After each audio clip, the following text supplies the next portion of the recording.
January 27th marks Holocaust Memorial Day each year. The Holocaust Memorial Day Trust chooses a new theme each year to act as a central focus for events around the whole country marking Holocaust Memorial Day. And the theme chosen for 2024 is the fragility of freedom. The Holocaust took place during the 1940s and marked a horrific point in human history. Many millions of people died during the course of the Second World War. Soldiers on the battlefield, civilians killed in air raids upon cities, people starved to death, people killed by the spread of diseases that would not have spread during peacetime, and so forth. The Holocaust itself added an entire new level of horror on top of war, in that vast numbers of people were targeted for extermination purely because of who they were, because they did not fit in with Nazi ideology. The precise numbers of those who died will probably never be known, but it runs to many millions. Holocaust Memorial Day is not only a time for survivors and descendants of those who survived the atrocities of the Holocaust to sit and reflect, but for the wider community to think about what happened, the extremity that occurred during the Second World War, and how many people arguably enabled those extreme acts to take place by passively watching what was going on and doing little or nothing to intervene and support those being persecuted. It is also a time for people who may not have a direct connection to the Holocaust, but who have a connection to other acts of genocide which have taken place around the world and continue to this very day to take place in different parts of the world, as various ethnic, tribal, social, sexual and religious communities are targeted for extermination, normally by governments or sometimes other groups. Whilst amongst the wider community, the events of the early 1940s are referred to as the Holocaust, within the Jewish community they are referred to as the Shoah. The Holocaust Memorial Trust chose the day of 27th January because it is the day in which Auschwitz-Birkenau, one of the more notorious Nazi death camps, was liberated by the Allies. And so this is the day on which people take time to pause. There are events taking place all around the country, some of them on the 27th itself, some of them on adjacent dates, which are chosen for reasons of convenience and so forth.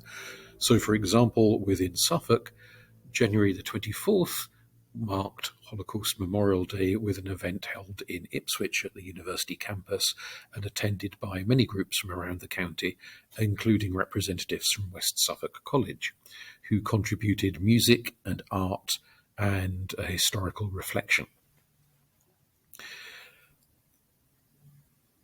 As a date, it is a time for people to reflect on what has happened to them, to reflect on what has happened to their families, to their ancestors, to what is happening to other people whom they may not directly personally know around the world in ongoing genocidal acts. It's a chance to think about how genocide comes to take place. Many theorists and researchers have studied genocides around the world and concluded that these things do not simply pop into existence out of thin air. They are built up towards over a long period of time, with growing levels of hatred and animosity encouraged by governments, encouraged by religious institutions, encouraged by a variety of social institutions, in which a particular group or groups of people are presented as despicable, unworthy of life, and eventually taken to the point where that unworthiness, whilst it may initially lead them to suffer discrimination in terms of employment, in terms of healthcare, in terms of housing and various other day-to-day things, eventually can lead to outright violence and sometimes murder. But it begins at the small level. And so this is a chance for us all to think about ways in which possibly our own attitudes or the attitudes of the people around us that we hear about and see being expressed might contribute in little ways to begin with, but gradually growing and getting bigger of acts of hostility, acts of discrimination, acts of prejudice that could possibly one day lead to acts of violence.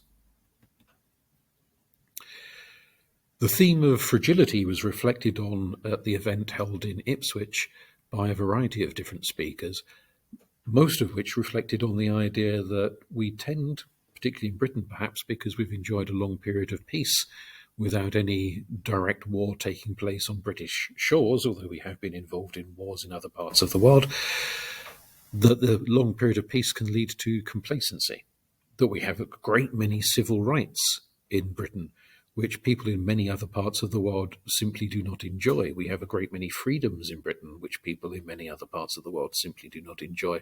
And that can lead us to be complacent and assume that the privileges, the freedoms, the opportunities, the rights we have now will always be in place.